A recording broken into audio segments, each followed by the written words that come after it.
d'histoires très amusantes à raconter. C'est bien plus drôle que des moutons et de les compter. Des animaux, des créatures à rencontrer. Assis-toi bien, j'ai 2 livres à te compter. Lecture en scène, lecture en scène, lecture en scène, lecture en scène.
Bonjour à tous, avec la participation des scènes du Haut-Escaut, nous vous présentons la bibliothèque de Noyelles. Je m'appelle Michel.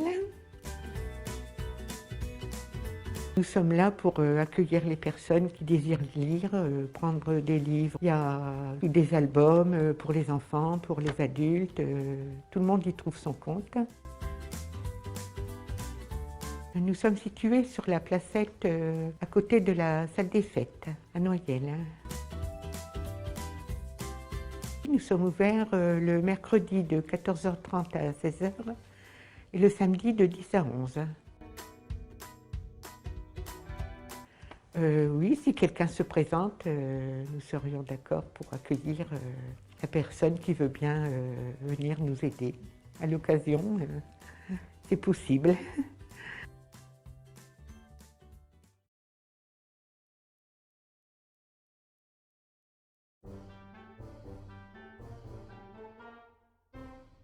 Saumon.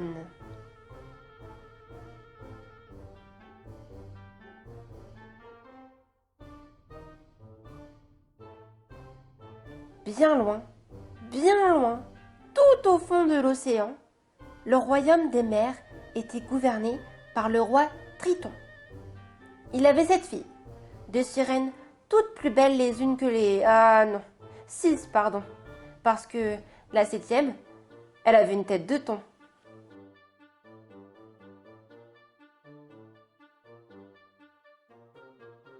Irène, Solène, Charlène, Hélène, Carmen, Mylène, Saumon.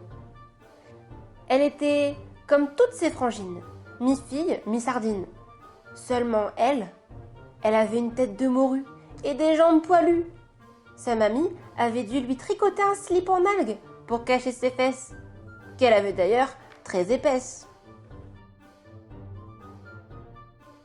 La pauvre Saumon était douce et un peu sotte.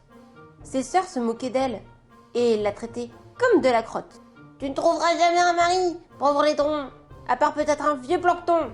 Saumon, va donc nager à la surface pour éloigner les pirates et les requins.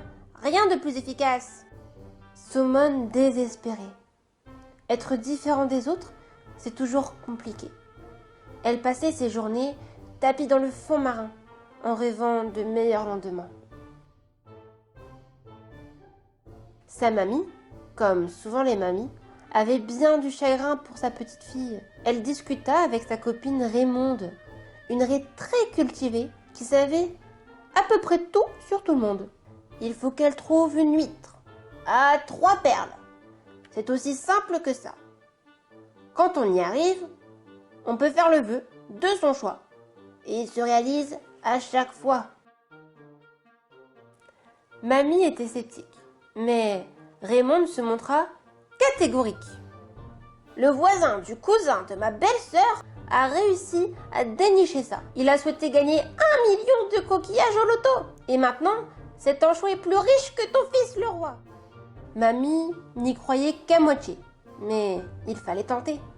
Elle raconta tout à Somone, qui partit immédiatement en quête de l'huître à 3 perles. Elle se demanda comment procéder. Toutefois, sur son passage, les huîtres ouvraient la bouche en grand. C'était trop facile. Pour une fois que sa mocheté était utile, Somone nagea longtemps. Elle vit 2 huîtres, puis 46, puis 100. Elle était fatiguée et commença à se décourager. Elle ronchonnait dans ses bulles, se sentant complètement nulle. Une huître à 3 perles? N'importe quoi! Il faut être bête comme moi pour croire à ces falbalas. Ah, mais je connais cette huître-là. Elle s'appelle Chantal. Elle habite juste derrière la coraille. Qu'il était serviable, ce poisson-chat. Somone le remercia en lui faisant son plus beau sourire, ce qui le fit immédiatement fuir. Ayant franchi le corail, Somone se mit à appeler. « Chantal! Chantal !» Elle entendit râler. « Quoi? Qui ose me déranger ?» Somone se montra dans toute sa laideur et Chantal bâilla d'horreur. 1, 2, 3. Toutes les perles étaient là, rangées comme des petits pois, ainsi que l'avait dit le poisson-chat. Somone les attrapa de ses nageoires et les serra contre son cœur froid. « Je veux être comme mes sœurs, je veux être comme mes sœurs, je veux être comme mes sœurs !» Les yeux fermés, elle y croyait. Mais lorsqu'elle s'inspecta, elle ne vit que ses jambes poilues et son slip cacadois. Pour elle, le sort ne fonctionnait pas. Elle rendit ses perles à Chantal en disant « Excusez-moi » et s'en alla le moral au plus bas. Pourtant, Somone se trompait. Son vœu avait bien été exaucé. Et c'est à son retour au palais qu'elle put le constater.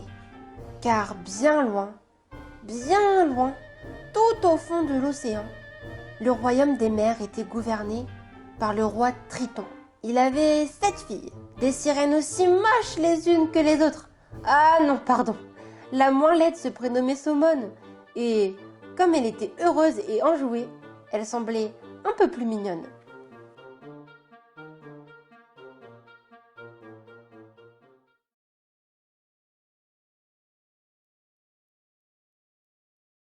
En piste-tâche. Le tigre a très faim. Le dompteur du cirque sort acheter un bon morceau de viande.